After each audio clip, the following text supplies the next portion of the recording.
The gravy boat was still hovering over Brielle's plate when Grandpa Clyde's voice cut through the performative laughter, transforming our family dinner into a crime scene with 6 fatal words. "This is my will."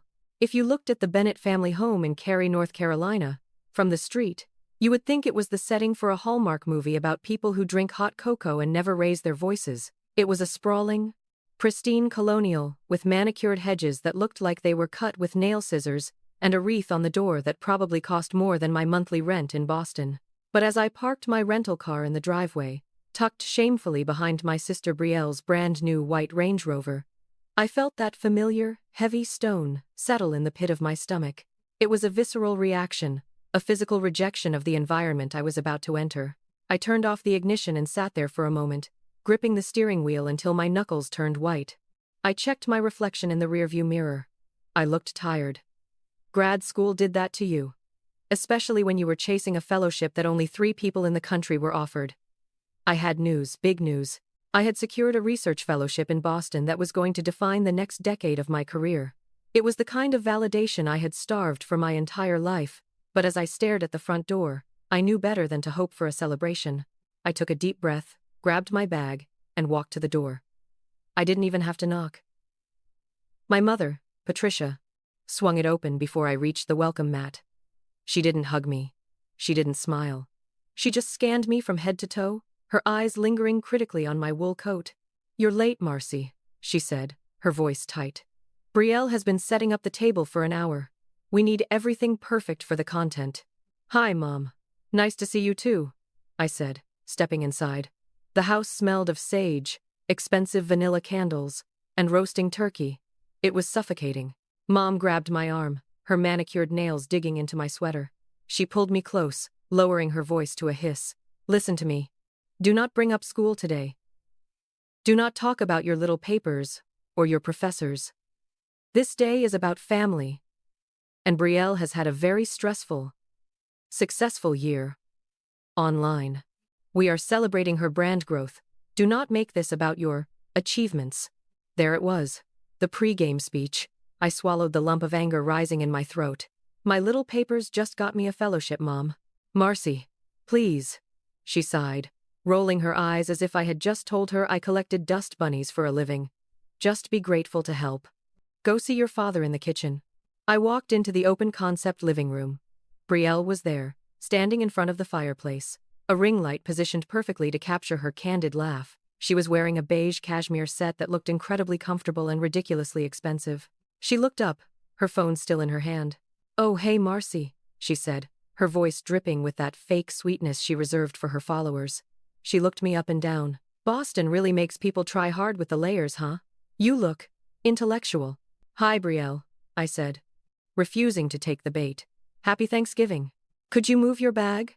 she asked, gesturing vaguely to where I had set my purse on a side chair. "It's ruining the aesthetic of the background shot."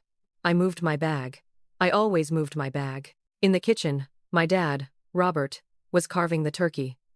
He looked up, wiped his hands on a towel, and gave me a nod. "Marcy, good. We're out of ice. Run to the gas station and get 2 bags. No, hello. No, how was the flight?" "Just a task. I was the family intern." "I just got here, Dad," I said quietly. "And the ice isn't going to walk itself here," he replied, turning back to the bird. "Brielle likes her sparkling water ice cold." Chop chop. I went to get the ice. By the time I came back, the atmosphere had shifted. The front door was open, and standing there, shaking off the November chill, was Grandpa Clyde. My mother's father was the anomaly in our gene pool. He didn't care about aesthetics or social climbing. He was a retired mechanic who had invested wisely in land back in the 70s, but you wouldn't know it looking at him. He wore a flannel shirt, trousers held up by suspenders, and he was carrying the briefcase. It was a battered, brown, leather thing he'd had since the Reagan administration. Usually, it was full of crossword puzzles, hard candies, or coupons he wanted to give us. But today, he was gripping the handle tight. "Grandpa!" Brielle squealed, abandoning her ring light to rush over and give him a hug after checking that her phone was propped up to record the greeting. "Of course. I missed you so much."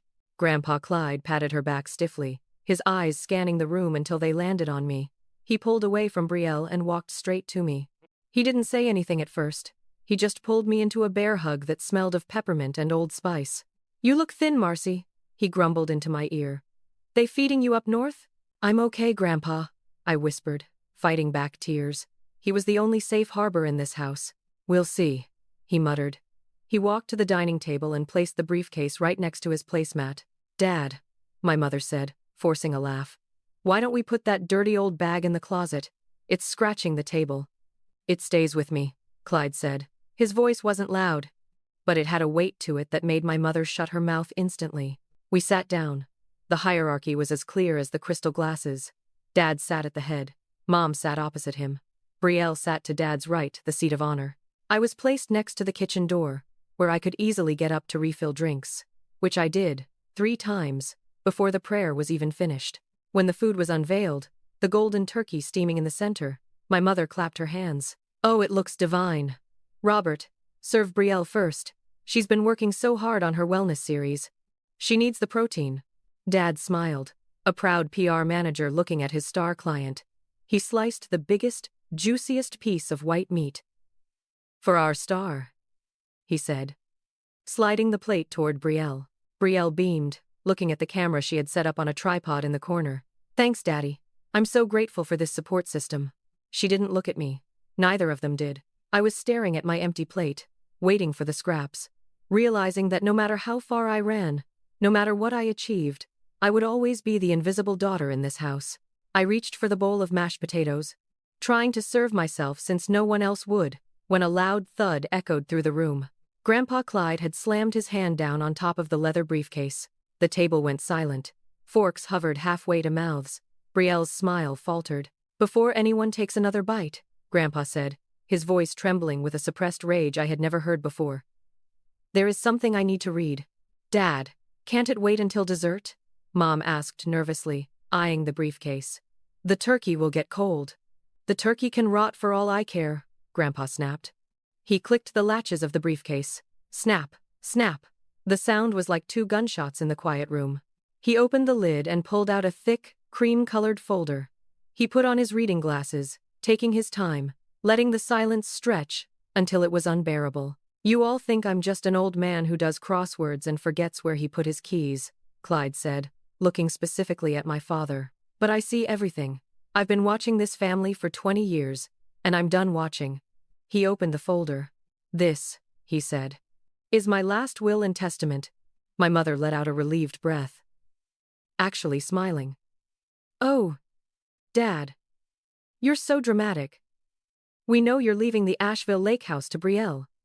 She's been talking about renovations for months." Brielle giggled, looking at her camera. "Content house vibes." Grandpa didn't smile. He looked at me. His eyes were sad, apologetic. Then he looked at Brielle and my parents, and his expression hardened into stone. "You might want to stop recording, Brielle," Grandpa said softly. "Unless you want the world to see you lose everything. Have you ever felt like the black sheep in your own family, watching others get the praise while you do the work? It's a pain that cuts deep. If you've ever been silenced just to keep the peace, hit that like button and subscribe. Let's prove we aren't invisible. Comment justice below if you're watching from the US, UK, Canada, or Australia, and tell me, is blood really thicker than water? Or is that just a lie toxic families tell?" Brielle didn't turn the camera off immediately. She hesitated, her thumb hovering over the red record button, her eyes darting between Grandpa and the lens, as if calculating whether the potential drama would get more views than the aesthetic dinner content. "Turn it off, Brielle," Dad commanded, his voice sharp. It was the first time all day he'd spoken to her without a tone of reverence. She huffed, tapped the screen, and folded her arms. "Fine. Whatever. It's off. Read your paper, Grandpa." Grandpa Clyde adjusted his glasses again. The paper rustled in his shaking hands, not from age, I realized, but from adrenaline. He looked at the document, then up at his family. "I, Clyde Harrison, being of sound mind and body, do hereby declare this to be my last will and testament, revoking all prior wills," he began. His voice was steady, a stark contrast to the nervous energy vibrating off my mother. "To my daughter, Patricia, and her husband, Robert." Clyde read, pausing to look my mother in the eye. "I leave the sum of $5,000. Enough to fix the roof on your sunroom you've been complaining about, but not enough to fund another vanity project. My mother gasped, her hand flying to her pearl necklace. Dad, is this a joke? 5,000? The portfolio is worth millions.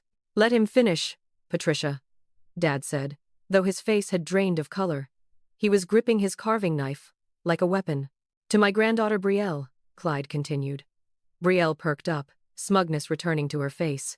She smoothed her hair, ready to accept her inheritance. I leave my 1998 Ford F-150 truck. It needs a new transmission. But it builds character. Brielle's jaw dropped. The truck. That rusty piece of junk. But what about the lake house? You promised. I never promised you a thing, Brielle. You assumed, Clyde snapped. He took a breath and turned slightly toward me. I felt like I couldn't breathe. The room was spinning. The remainder of my estate, Clyde's voice softened, including the lake house in Asheville, the investment accounts, the land in Wake County, and all personal effects not previously listed, I leave to my granddaughter, Marcy. The silence that followed wasn't peaceful. It was the vacuum before an explosion. What? My mother shrieked, standing up so abruptly her chair tipped over backward. Her? Why her? Brielle started crying immediately loud, heaving sobs that felt practiced.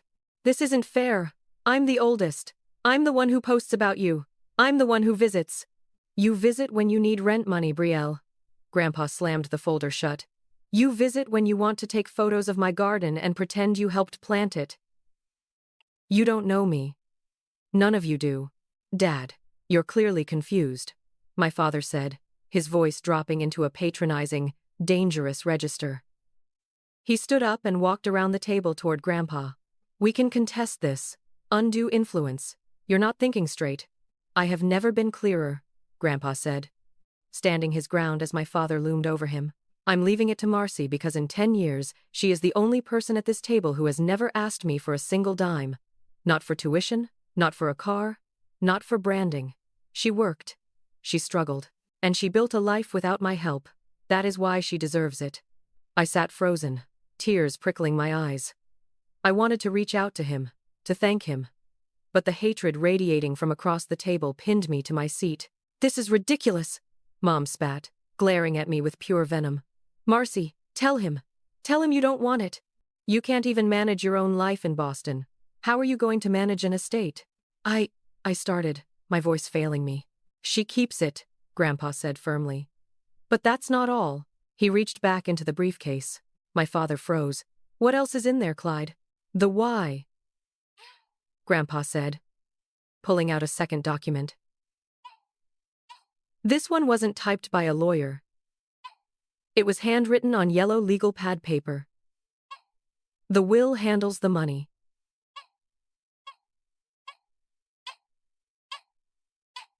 This handles the lies. Put that away, Clyde, my father warned. His tone had shifted from patronizing to desperate. He took a step toward the table, his hand outstretched as if to snatch the yellow papers. Sit down, Robert, Grandpa barked. The command was so sharp, so full of military-grade authority, that my father actually flinched and sank back into his chair.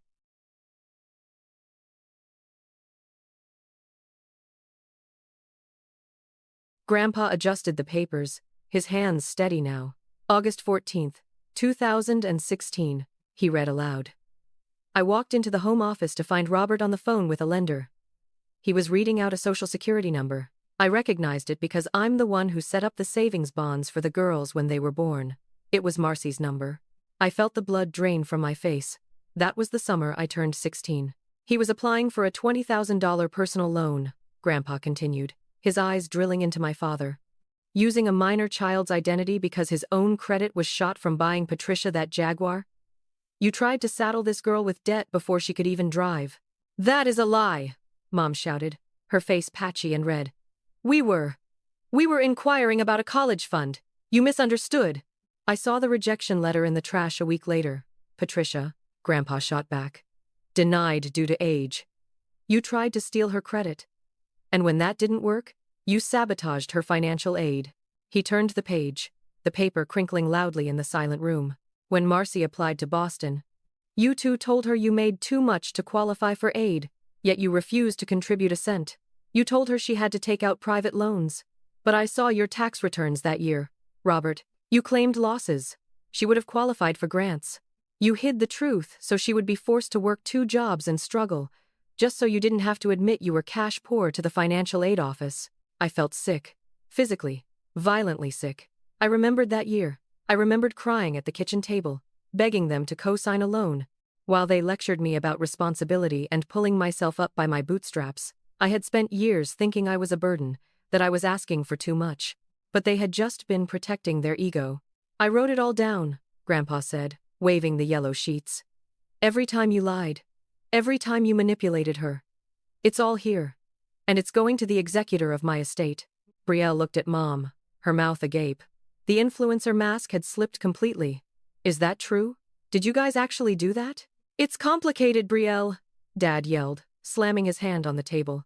You don't understand how the real world works. I understand fraud, Grandpa said quietly. And I understand bad parenting. The table was silent, a thick, suffocating silence that pressed against my eardrums. Then, my mom whispered, we need to discuss this privately. She reached out and grabbed my arm, her fingers digging into my bicep like claws.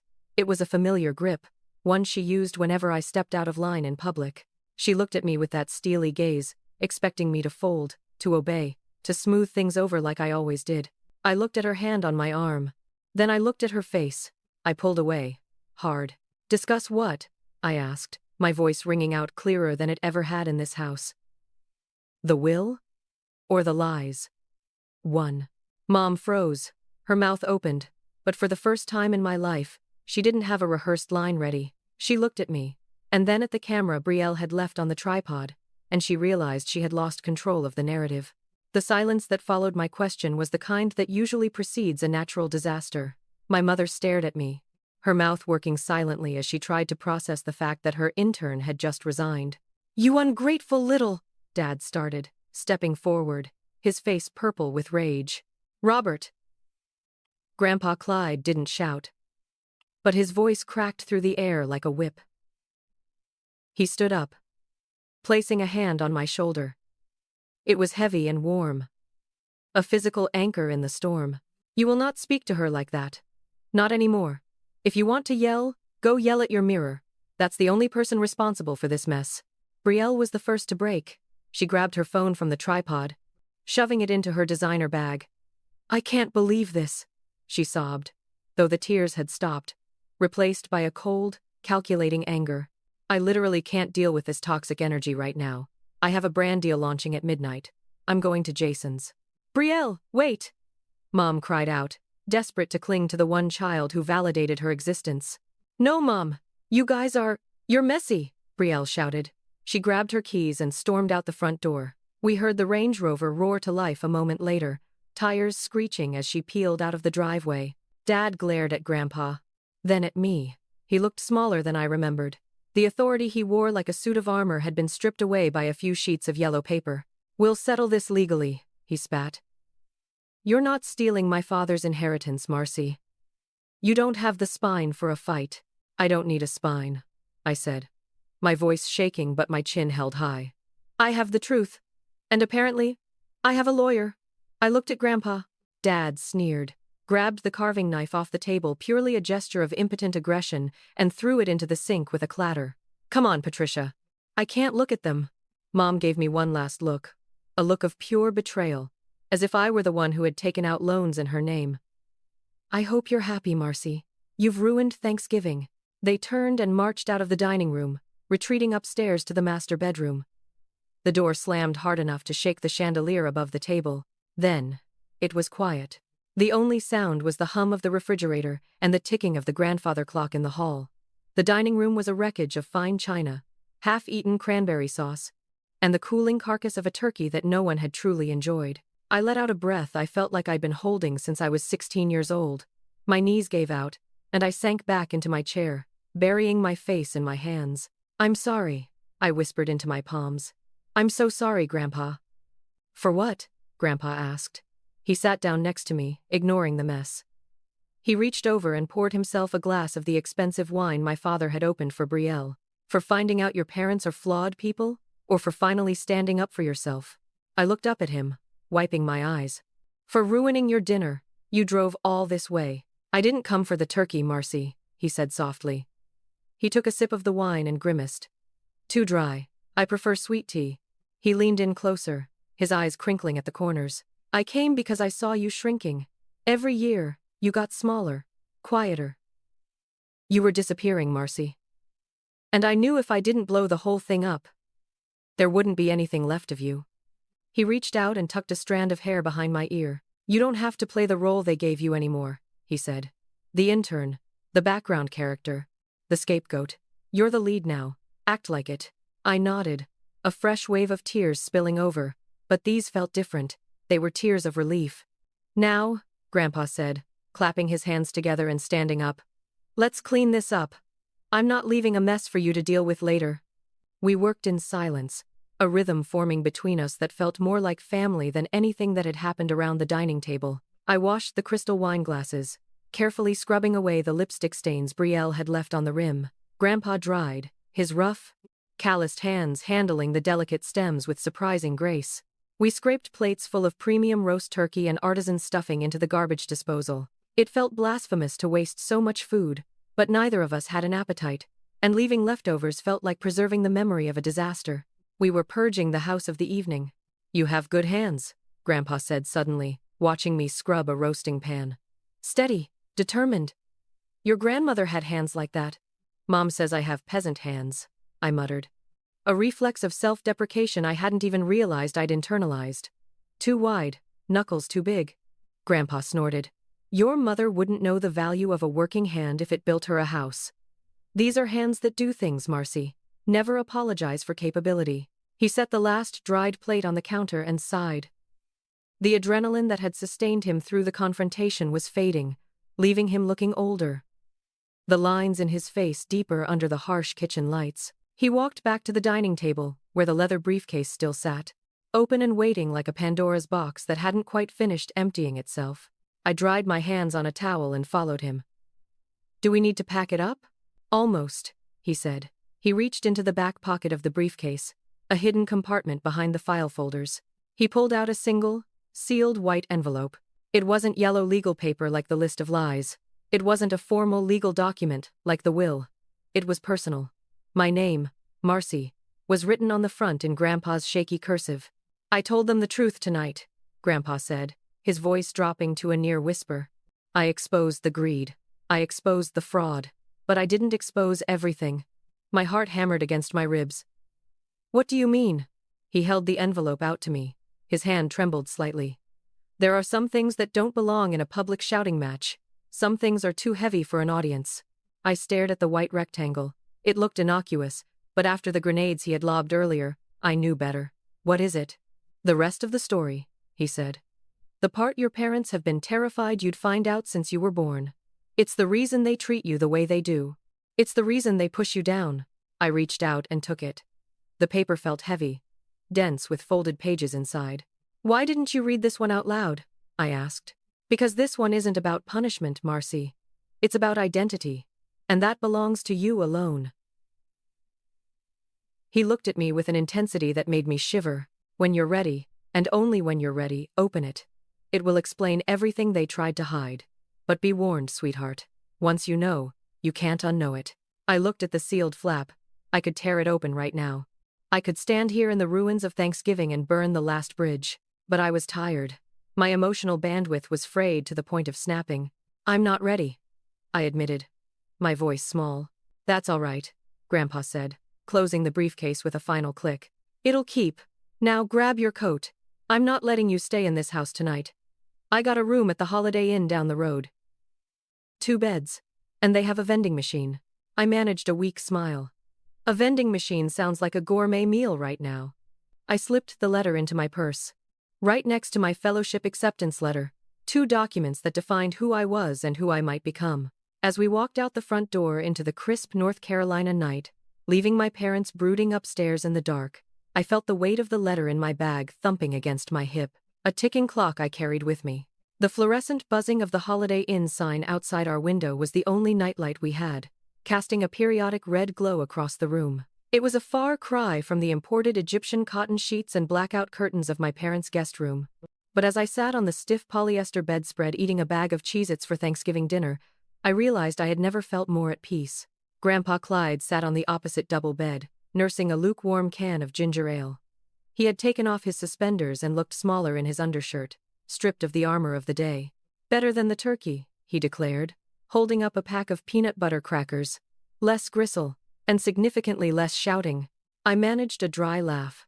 "I don't know, Grandpa. I think Mom's screaming adds a certain zest to the cranberries," he chuckled.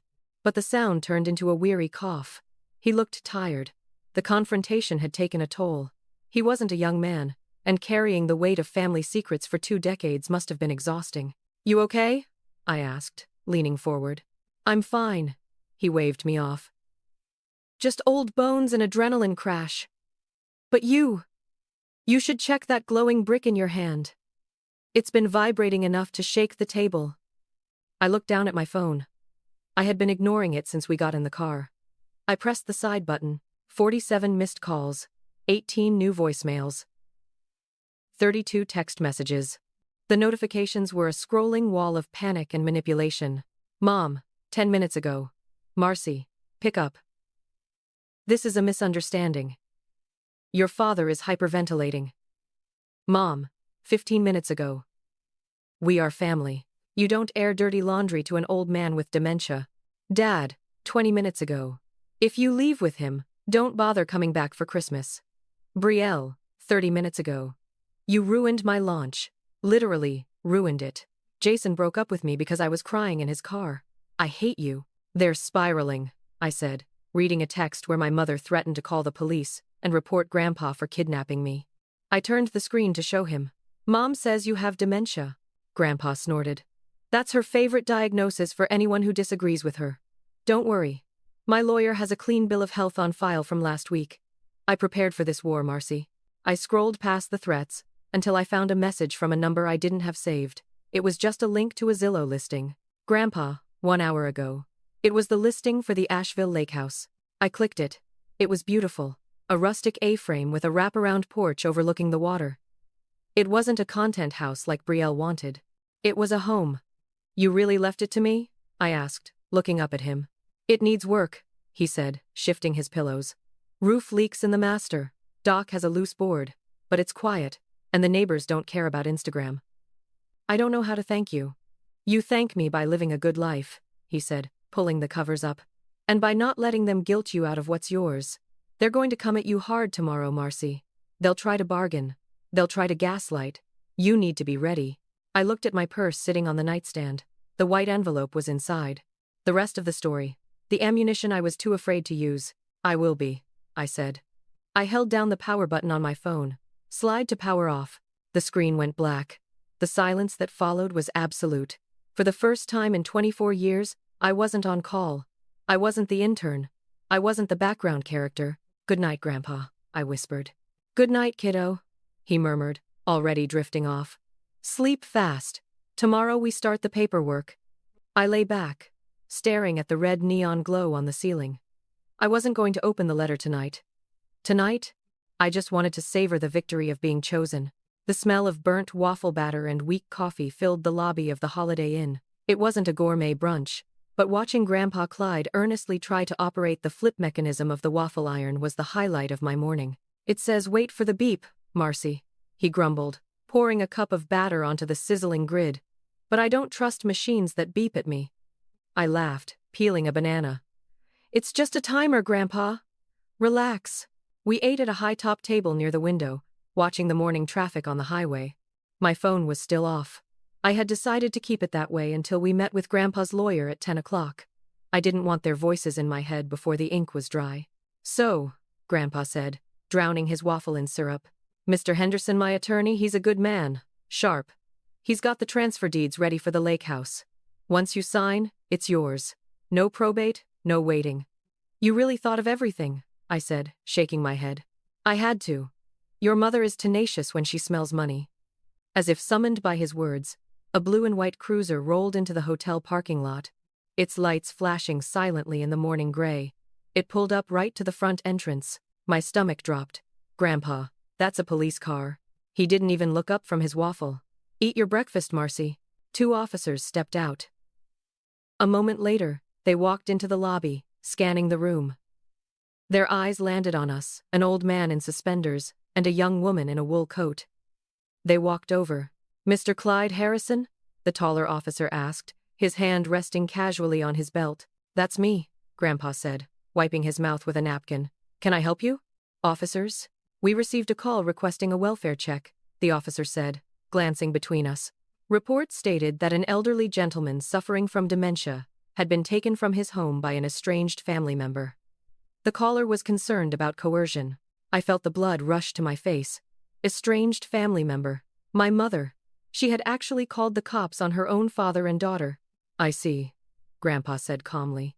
He reached into his breast pocket. The officers tensed slightly. But he just pulled out a folded piece of paper. I assumed. My daughter, Patricia, made the call? The officer didn't confirm, but his expression said yes. This is a notarized affidavit from my physician, dated 3 days ago, confirming full cognitive capacity, Grandpa said, sliding the paper across the sticky table. And this young lady is my granddaughter, Marcy. She is 24 years old and lives in Boston. Marcy, are you being coerced? I stood up, my legs shaking, but my voice steady. No, officer. I'm here because I want to be. My mother is upset because she found out she's not in my grandfather's will. She's using you to harass us. The officer read the doctor's note, then looked at me. He saw the genuine anger in my eyes, not fear.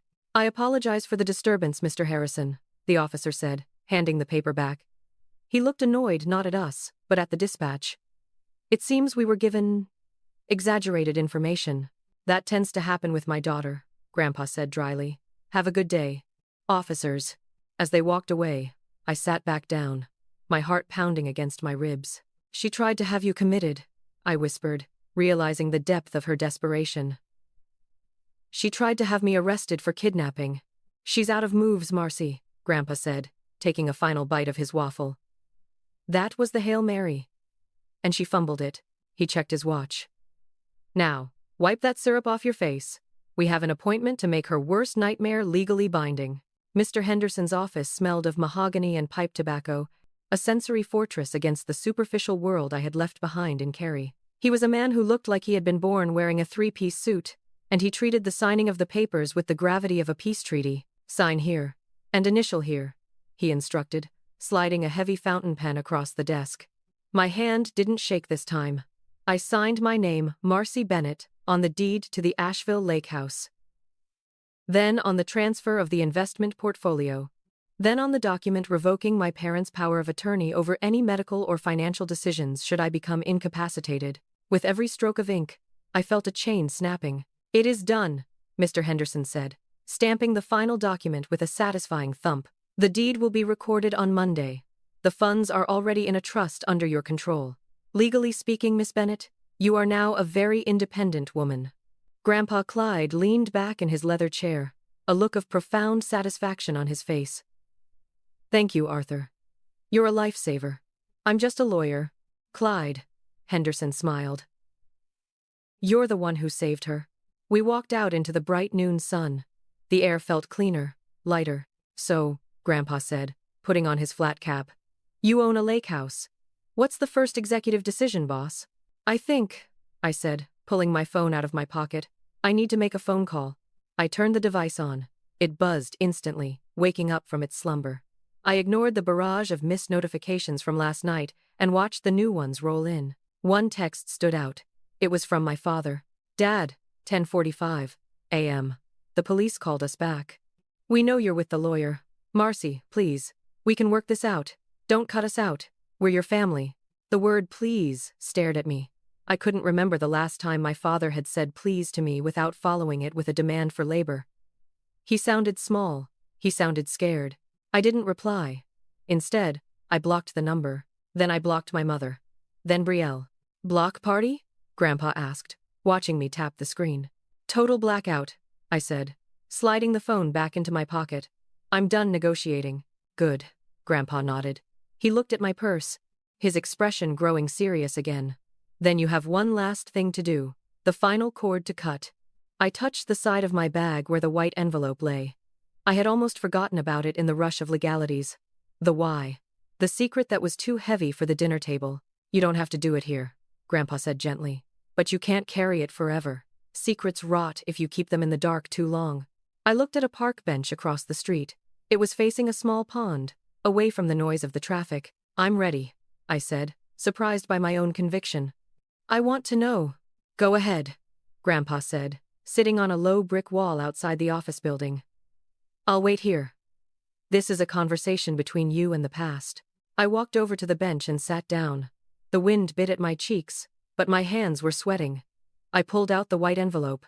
My name, written in Grandpa's hand, looked back at me. I slid my finger under the flap and tore it open. Inside the envelope was a single sheet of paper. But it wasn't written recently. The ink was faded. The date at the top from 24 years ago, just months after I was born. It was a letter from my mother to her father, my Grandpa Clyde. My hands trembled as I began to read.